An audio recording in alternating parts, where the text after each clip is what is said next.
A história vai narrar que Timóteo, ele poderia ter aqui redigido esta carta, porque Paulo, nesse período, ele se encontrava em um dos cárceres de Roma. E alguns sugerem que a epístola aos Filipenses, ela foi escrita por volta de 55 a 60 depois de Cristo. E onde ficava essa cidade, irmãos? Essa cidade foi uma das primeiras cidades que Paulo pregou na Europa. E Paulo, então, irmãos, entre essas viagens missionárias, ela ficava ali na Macedônia e foi fundada por Filipe II, que era, irmãos, pai de Alexandre o Grande. Então esta cidade, ela foi construída. E Paulo, então, sabendo, ele vai para Macedônia. E ele, então, irmãos, começa a ministrar ou pregar a palavra de Deus. E Paulo agora, quando narra esta passagem que nós lemos, Paulo vai agradecer, irmãos, incentivar os irmãos pelos donativos, os que Paulo estava recebendo dessa igreja. E ele vai agora escrever justamente isso. E Timóteo estava redigindo, segundo alguns historiadores, Paulo escrevendo a igreja de Filipenses, irmãos. E nós apenas devemos entender o quão bom, o quão grande Deus é, irmãos. Pois Paulo, mesmo encarcerado, Paulo estava, irmãos, agradecendo. Mesmo passando por luta ou dificuldade, Paulo estava louvando ao Senhor. Quando olhamos para o contexto, desde o capítulo 4, verso 1, a gente vai ler, irmãos, aqui o que Paulo estava agradecendo aos irmãos. Há um versículo, uma perícope do versículo 13, que vai dizer que muitos usam isso: posso todas as coisas naquele que me fortalece. Quando olhamos somente para esse texto isolado, é um grande texto para nós falarmos. Mas quando nós olhamos para o contexto da vida de Paulo, que ele estava passando, irmãos, Paulo passou dificuldade, Paulo passou necessidade, Paulo passou fome, Paulo passou, irmãos, perseguição, afrontas. E agora Paulo vai agradecer a igreja de Filipenses por aquilo que eles estavam fazendo por eles. E muitas das vezes nós nos angustiamos, irmãos, até mesmo de uma forma excessiva. Nos preocupamos por coisas futuras, porque muitas das vezes nos falta alguma coisa. Pela nossa necessidade que nós passamos, irmãos, nós nos tornamos pessoas preocupadas, ansiosas por aquilo que iremos comer ou vestir. Ainda mais nesse século 21, em que muitas das vezes o desemprego é grande. Onde você vai a um supermercado, onde antigamente você ia com 100 reais, 200 reais, você trazia várias coisas. Mas hoje você leva 100 reais para o supermercado e você traz mal uma sacola ou duas no máximo. As coisas estão tão difíceis, irmãos. E muitos ficam preocupados, angustiados, aflitos. E o Senhor, Ele nos deixa uma palavra em Mateus, capítulo, irmãos, 6, verso 31. Ele diz: não andeis inquietos, dizendo: que comeremos? Ou que beberemos? Ou com que nos vestiremos? E é bem verdade que às vezes nós nos encontramos assim, preocupados já até mesmo com o amanhã. Como iremos pagar as nossas contas? O que iremos comer amanhã? Com o que nos vestiremos? E isso nos traz, irmãos, inquietações. Por isso que Mateus, ele diz: porque andeis inquietos. E esse inquieto aqui, irmãos, ele vai nos mostrar no grego que o inquieto é ansirros, apreensivo, angustiado e aflito. Às vezes estamos preocupados de uma forma tão excessiva que ficamos apreensivos, aflitos e até mesmo angustiados em nossa caminhada. E às vezes esquecemos a quem nós estamos servindo, para quem nós oramos. Ficamos inquietos, irmãos, com muitas coisas. Paulo estava preso, encarcerado, mas ele estava firme. Há momentos em nossa vida que nós nos abalamos, mas o Senhor, Ele nos ensina. No Salmo 125, verso 1: aqueles que confiam no Senhor são como os montes de Sião, que não se abalam, mas permanece para todo o sempre. Então confia no Senhor no momento de luta, no momento de angústia, de aflição ou de dúvida. Lembra-te a qual Deus você tem servido, porque Paulo não esqueceu, e às vezes nós nos esquecemos, irmãos. E o que nos faz esquecer é justamente a angústia, a inquietação. Ficamos andando de um lado para o outro pensativos, fazendo os afazeres domésticos do dia a dia, mas com a cabeça longe, porque estamos angustiados e preocupados com muitas coisas. Com o que comeremos? O que beberemos? Com o que nos vestiremos? Como pagaremos a conta de amanhã? Nos preocupamos com o dia de amanhã, em que a Bíblia diz que o dia de amanhã não nos pertence, irmãos. E por que então ficamos tão angustiados em meio às dificuldades? Esquecemos então a quem temos servido? Abra então comigo o livro de Isaías. O Senhor então, Ele responde para mim e para você. Isaías 43, verso 2, olha o que o Senhor Ele nos diz: quando passares pelas águas, estarei contigo, e quando pelos rios, eles não te submergerão. Quando passares pelo fogo, não te queimarás, nem a chama arderá em ti. Às vezes estamos angustiados e esquecemos que o Senhor, Ele está conosco em meio às tempestades, em meio às adversidades, em meio às lutas. O Senhor, Ele está conosco, Ele jamais vai nos abandonar. Mas às vezes a angústia, irmão, a preocupação, a inquietação nos faz justamente isso. Abala a nossa fé, nos traz desânimo. E quantas pessoas até mesmo pedem até um ânimo de estar na igreja, de estar na presença de Deus, louvando ao Senhor, porque está preocupado tanto com as contas, com as dívidas, com os problemas, com o que teremos, com o que nos vestiremos, que deixamos até mesmo de estar na presença de Deus, de estar na casa do Senhor, de ir para a escola dominical, culto de doutrina, estar no culto adorando ao Senhor, lembrando que Deus, Ele ensina para mim e para você. Ele diz: olha, eu trabalho por aqueles que nele esperam. O Senhor trabalha por mim e por você. Nós devemos aprender a confiar nele, a esperar nele, porque é Deus que trabalha, igreja, por mim e por você, pela minha casa, pela minha vida, pela minha família. É o Senhor que vai trabalhar. Por isso devemos aprender a esperar nele. E Paulo sabia disso. Por isso que ele começa a narrativa, irmãos, dessa perícope, do versículo 19.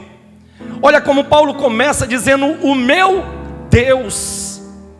Ele traz uma afirmação, dizendo: Deus que eu sirvo, o meu Deus. Ele mostra aqui, irmãos, ou ele enfatiza uma experiência íntima com Deus. O que falta em nós de termos essa experiência íntima com Deus? Paulo, ele tinha essa experiência. Por isso que ele começa dizendo no texto: o meu Deus. Certa pessoa, irmãos, estava evangelizando uma senhora, e eu dizendo que faltava para ela entregar a vida a Jesus, e ela dizendo: não, estou esperando aí algo que eu fiz um voto com Deus, e eu estou esperando ele cumprir isso. Quando ele cumprir, eu disse: falta quanto tempo isso? Vai fazer quase uns 20 anos. E eu disse: o que você tem feito de lá para cá?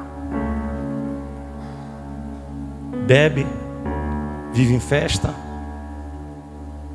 não quer compromisso, não vai à igreja, não ora, não lê. E eu disse assim: como você quer que Deus cumpra um voto, algo contigo, com tua casa, com tua família, com tua vida, se você não tem compromisso ou zelo por Ele? Eu disse: ei, querido, olha, entenda uma coisa. Deus, Ele não tem compromisso com quem não tem compromisso com Ele. Deus tem compromisso com aqueles que têm compromisso com Ele, que louvam o seu nome, que adoram o seu nome, que glorificam o seu nome, que meditam na sua palavra, que glorificam ali, irmãos, ao reino de Deus. Às vezes queremos que Deus nos abençoe em tudo, mas não queremos compromisso com Deus. Não temos zelo por Ele, pela sua obra, pelo seu reino. Quantas pessoas lá fora são assim, irmãos? Querem que Deus abençoe em tudo, querem que a vida dê tudo certo, mas não tem compromisso com Deus. Eu disse: olha, o que falta para você é um compromisso. Não é bebendo, não é estar em festa, não é estar na rua, que Deus vai abençoar assim. Porque Deus, Ele tem compromisso, irmãos, com a sua palavra. Ele vela pela sua palavra para se cumprir. Por isso que está escrito no livro de João, no capítulo 17, verso 3, ele diz: e esta é a vida eterna, que te conheçam a ti, o único Deus verdadeiro, e a Jesus Cristo, a quem enviaste. João, irmãos, ele expressa aqui que te conheçam. Ele equipara a vida eterna a conhecer a Deus. E o conhecer, irmão, aqui é de uma forma ou experiência pessoal. O conhecer a Deus é de uma experiência íntima. É isso que João está dizendo. E esta é a vida eterna, que te conheçam a ti. O Senhor, Ele não é um Deus invisível. Ele não é um Deus, irmãos, que há 2000 anos atrás morreu na cruz e desapareceu. Muitos perguntam e dizem: cadê esse Deus? Basta você olhar para a natureza, para o vento, para o sol, para a lua. Olhe para a tua vida, porque você é um milagre de Deus, para a glória do Senhor. Nós somos um milagre de Deus. Deus está na tua vida, Deus está no ambiente, Deus está em todos os lugares. É como um vento que a gente sente aqui, ainda que você não veja, mas você sente o vento. E Deus, irmãos, assim está conosco. Por isso Ele quer esta experiência pessoal, uma experiência íntima com cada um de nós. E Paulo tinha essa experiência. Por isso que Paulo começa esta narrativa dizendo: o meu Deus. Aí ele vai na segunda parte e diz assim: segundo a sua riqueza e glória. Olha o que Paulo, irmãos, está mostrando, que a riqueza de Deus aqui é uma riqueza abundante, é uma riqueza ilimitada. A riqueza de Deus, irmãos, ela não está limitada ao tempo, ela não está limitada a mim e a você, ela não está limitada, irmãos, à nossa juventude ou à nossa velhice. Não, Deus, Ele tem poder ilimitado. A sua graça, ela é constante na minha vida e na tua vida. Ela não começou e parou há 2000 anos atrás, não. Jesus, Ele não ali morreu, irmãos, e ficou morto e desapareceu, não. Jesus morreu, mas ao terceiro dia Ele ressuscitou, está na glória com o Pai, sentado à direita de Deus. E essa riqueza, irmãos, que nós temos, que Paulo diz então, e as riquezas e a glória de Deus, ele destaca esta riqueza e esta glória, pois a glória de Deus, irmãos, ninguém pode tirar. Vivemos um tempo em que as pessoas querem aplausos, querem reconhecimentos, pregadores, irmãos, que querem aí enriquecer com o evangelho, pessoas que querem, irmãos, se amostrar cada vez mais com o evangelho. Mas a única estrela que brilha aqui nesta noite, que pode brilhar em qualquer lugar, essa estrela se chama Jesus de Nazaré, porque Ele é o único que deve ser exaltado, glorificado. Jesus Cristo é que morreu e ao terceiro dia Ele ressuscitou. A única estrela é Jesus. Somente Ele merece toda a glória, todo louvor e toda adoração.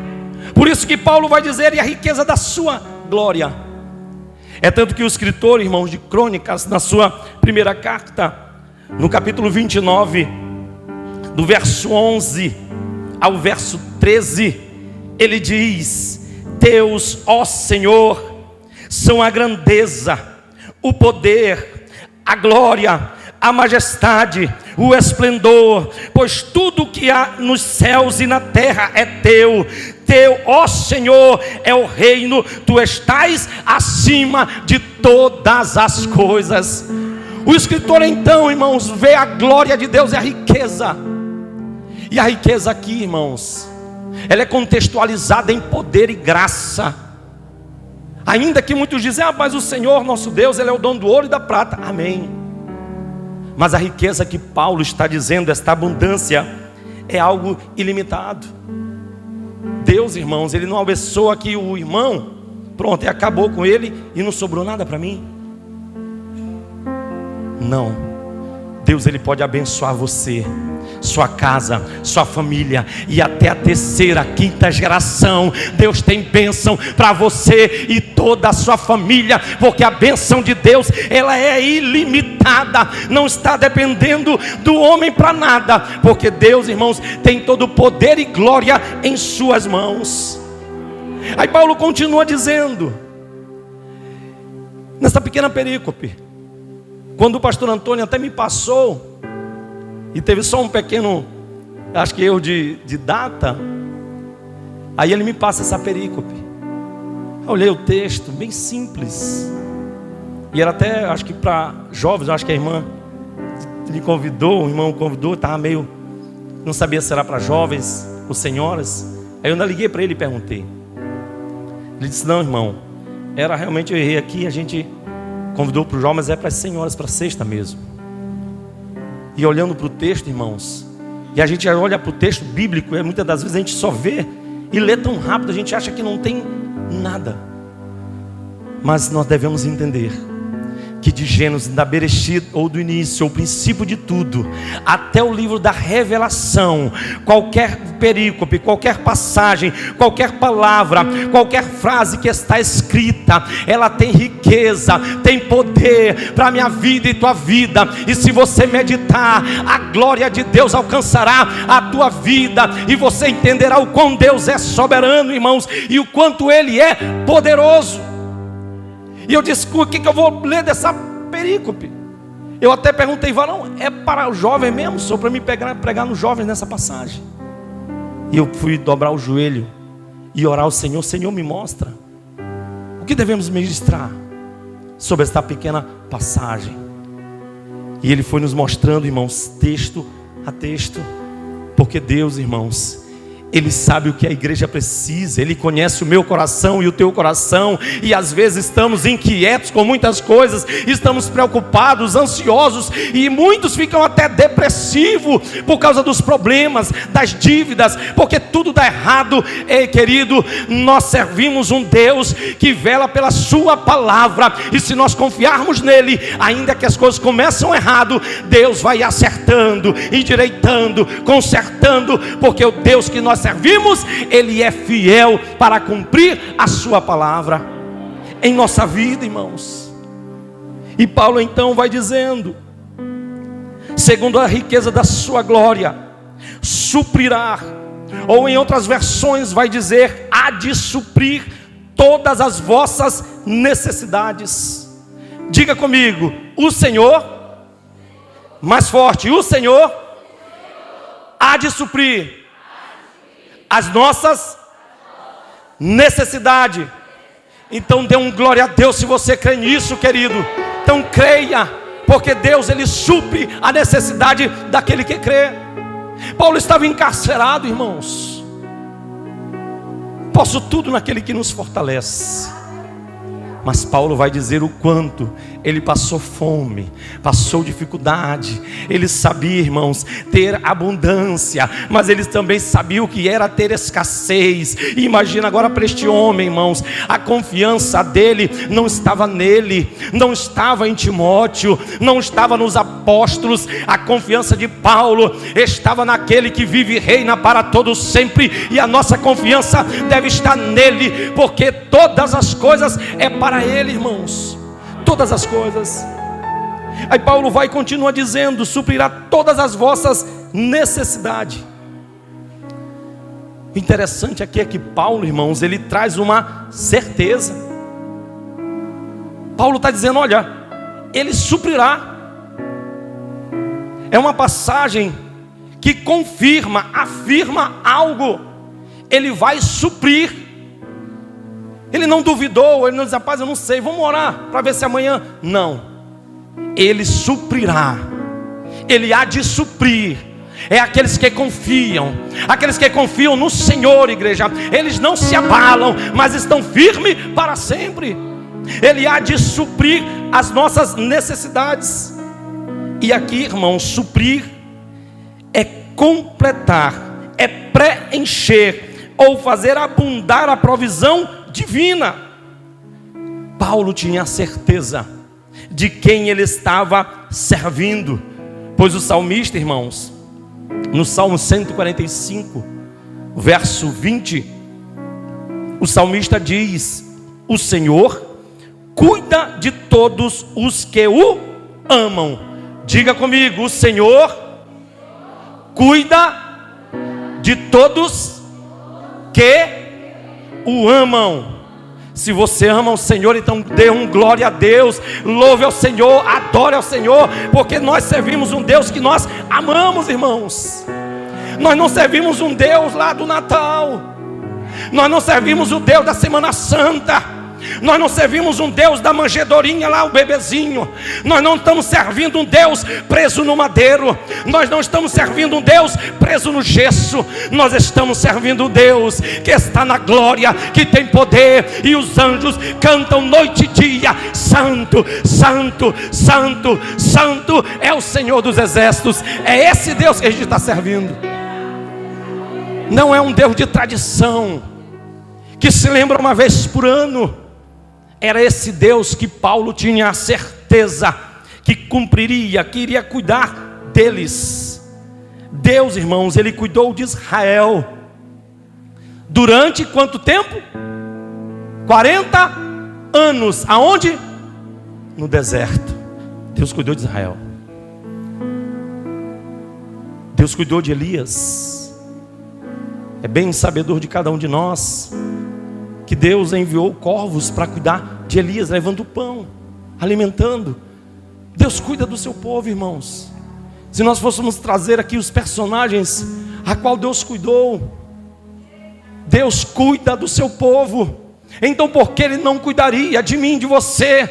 Mas Ele diz em Mateus capítulo 6, verso 33: mas buscai em primeiro lugar o reino dos céus e as outras coisas. Que outra coisa é essa, querido? A outra coisa é a tua necessidade, aquilo que você precisa, aquilo que você necessita. As outras coisas Deus irá suprir, sustentar na tua vida e na tua casa. Mas buscar em primeiro lugar não é o contrário, irmãos. Porque às vezes falhamos, porque às vezes queremos fazer as coisas ao contrário. Queremos primeiro buscar os nossos desejos, nossos planos, nossos projetos, nossos sonhos. Queremos primeiro realizar isso, realizar aquilo, depois. Mas Deus diz que nós devemos buscar em primeiro lugar o reino dos céus e a sua justiça. Devemos buscar então o reino dos céus, para que Deus então, Ele cuide de nós, para que a sua provisão esteja em nossa vida, como Ele cuidou de tantos outros. Aí Paulo vai finalizando, irmãos, esta perícope dizendo: em Cristo suprirá, ou há de suprir, todas as vossas necessidades em Cristo. É o que está na sua Bíblia. Suprir a necessidade em Cristo. Paulo finaliza, irmãos, em Cristo. Paulo está mostrando que toda a plenitude divina, ela está em Cristo, porque Cristo, Ele é a primícia de todas as coisas existem por Ele, para Ele são todas as coisas. É tanto que o Evangelho de João, no capítulo 15, no verso 5, o Senhor vai dizer: porque sem mim nada podeis fazer. Olha como Paulo está dizendo, em Cristo. Porque sem Cristo, irmãos, nada nós podemos fazer. Sem Cristo em nossa vida, nós não temos como fazer nada. É tanto que de lá onde nós estávamos destinados ao castigo eterno, ao Seol, ao castigo eterno. Mas a Bíblia vai dizer, Paulo escrevendo aos Romanos, ele diz que o salário do pecado é a morte, mas o dom gratuito de Deus é a vida eterna em Cristo Jesus. E é Cristo que nos dá a vida, porque sem Ele, irmãos, nada nós podemos fazer. Mas Ele também diz que com Cristo nós somos mais do que vencedores, mais do que vitoriosos. Em Cristo nós iremos alcançar a promessa de Deus. É em Cristo, não é em uma religião, não é em uma religiosidade, não é em uma placa de igreja, não é no nome do homem, mas é em Cristo que você alcançará o perdão do pecado e a vida eterna em Cristo Jesus. É em Cristo, irmãos, que nós iremos alcançar. Por isso que Paulo diz, em Cristo Jesus. Porque Cristo, Ele é o Filho de Deus.